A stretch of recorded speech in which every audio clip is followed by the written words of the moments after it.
flour in it. You can put water in it, but of course, you know, I'm using stock. I'm not measuring it. You just want to make a quick paste. So I'm going to pour some in there, and I'm just going to make a quick paste. Just mixing it up.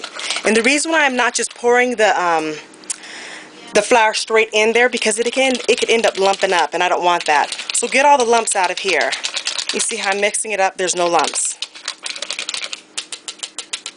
And let me use this right here to get the stuff that's at the bottom. You see there's some flour there.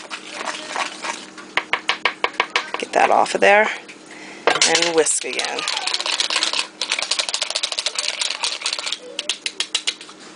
And now what I'm going to do is I'm going to go ahead and pour this into here so I can thicken up my sauce a little more without getting lumps.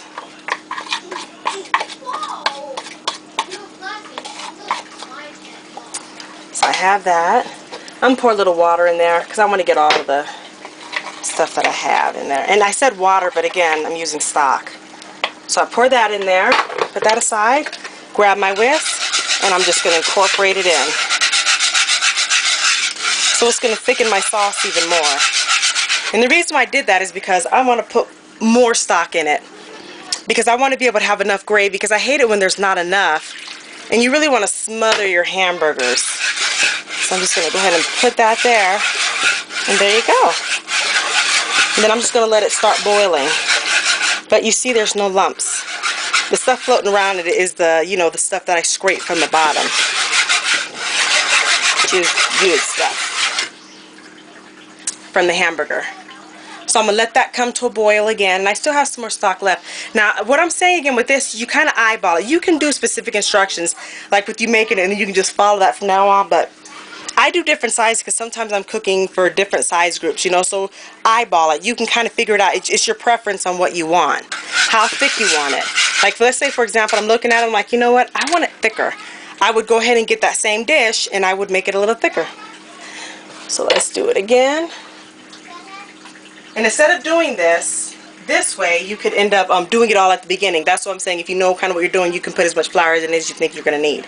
So I'm going to put in another tablespoon and a half, another tablespoon and a half, and I'm going to add some liquid to it. And I'm going to take my spoon and just mix it a little so I can get the sides. Good, I have it all there. And now I'm going to get my whisk and I'm going to finish the job. There we go, sorry. No lumpies. That's what I want. And I'm just going to pour it on in.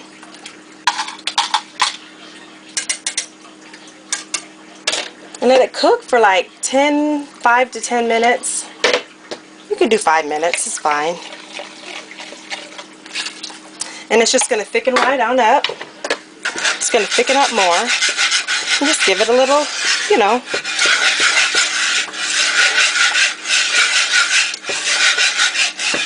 Another thing you can do is you can use, like if you want to make it more of a creamier sauce, you can use milk. So I'm going to go ahead and pour the rest of this stock in, or your water, whichever one you're using. And for me, that's good. Now what I'm going to do, and don't taste it yet because it's still going to have that flour taste. That's why you want to let it cook. Like once I start seeing the little bubbles starting, then you know it's cooking it. Then you can go in and taste it and you can add a little bit more salt. Since I have no salt in it, I'm going to go ahead and add in, I'm going to say half a tablespoon. You can even do 1 teaspoon. You know, I think I will do 1 teaspoon. That's a lot of salt. Yep, here's a tablespoon, a teaspoon. So I'm going to do a teaspoon, and I'm just going to go ahead and pour it in. And you see, that's a lot of salt. That's a good amount. We don't need that much. So that's good. And the cool thing is, if it's not a lot of salt, family members, friends, or loved ones can be able to add to it. It's always better to have just enough and not too much, because then you can ruin the meal. So now what I'm going to do, I have that kind of the way I want it. You could let it go for like 5 minutes and then taste it and see if you want to add more stuff to it. But I've been doing it for a while, so I know it's going to be okay. Another thing too, I think I want to make it a little bit of a creamy sauce too. You can leave it like that if you want to. It's totally fine. But I think I'm going to add in about a half a cup of milk, just so I can get that creamy kind of taste like. So I'm going to start off with 1/4 of a cup. Let me pour that in. And then let me pour in another 1/4 of a cup. There we go. So I put in half a cup. I put in half a cup. And I'm just going to stir it to incorporate it. That is looking good. We just made homemade gravy. And we got our patties in there. And you see, I wanted to just have enough. So I'm putting this all in here, the hamburger patties. And at this time, you can even freeze them. Let me see, how many have I put in so far? There's 2, 3, 4, 5, 6, 7, 8, 9. So I'm going to put 9 in there. Let me see. 3, 4, 5, 6, 7, 8. So maybe I have more in here too. So I think just in case people want to have extras, I'm going to go ahead and put another patty in. Why not? And then in these other ones, I'm going to just go ahead and freeze. So if we want to make either a hamburger or if I want to make this meal real quick, I have hamburger patties ready. It's always good just to make extras because it just saves you a little bit of time.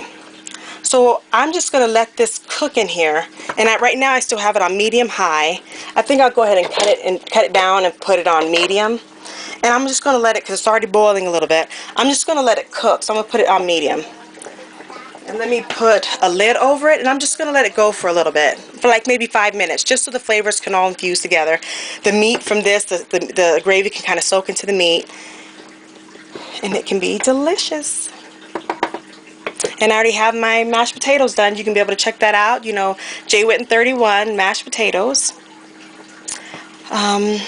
So yeah, I have that going, and I already have beans that I cooked from yesterday that I'm just going to reheat up. That I did grab and goes, and then I have some collard that I have, so I'm just going to heat that up so we can just finish that off so I won't freeze it. I didn't freeze it from yesterday. So I'm just going to heat that up and we're going to eat that. So what we'll have, you'll see whenever we get done. So let me go ahead and set the timer. I'm going to set it for 5 minutes. 6 minutes, why not? It's already on there. I'm going to let it sit for 6 minutes, and there's still a bubble on there, so I have it on medium.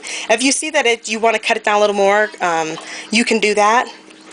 And then just put the lid on it, and that's what I'm about to do now. So we'll be back in around 6 minutes. I just want to let you guys know real quick that after 1 minute of cooking, after I got off the camera with you guys, I cut it down to low because it started really bubbling up and stuff, so I just cut it down and I just let it go for about 6 minutes like I had it time for. But this is what we got right now. If you wanted it thicker gravy, you could have that, but for me, this is perfect. I'm happy with this. Alright, so food's done. I'm going to go ahead and plate it and you guys can see what it looks like. Alright, here we go. Here's the plate. Here's the mashed potatoes, and I got some gravy on top of it. If you want to know how I made the gravy, you know, J. Whitten 31 gravy. All the stuff, you know, J. Whitten 31 kale or collard or hamburger or mashed potatoes. But this is what it looks like. Here's the hamburger. And it looks very good, and I've already had the family members eating. And this is my plate here. So there we go. It looks really good, it tastes good, and it's great, and it's nice. And then here is the actual mashed potatoes. Let me just move the camera over a little bit. Here's the mashed potatoes. And I like them because they're nice and thick. If you want them more creamier, you know, again, you could have added more milk. But this is kind of the texture I wanted it. And it's, you know who you're cooking for. So there we go. The mashed potatoes, and take it back to the food. And I think I may put a little bit more gravy on it, but this is going to be wonderful. Maybe a little bit more potatoes. My eyes, let me just stop because my eyes, I'm hungry. My eyes are wanting to eat more than what I need to eat. But there you go. And on behalf of your friends, family, and loved ones, thank you. Thanks for all that you do. You don't have to, but you do. You could be doing so many other great things with your time, but instead you're caring about what goes inside of our mouths and our health. We appreciate you and we thank you. Thanks and God bless.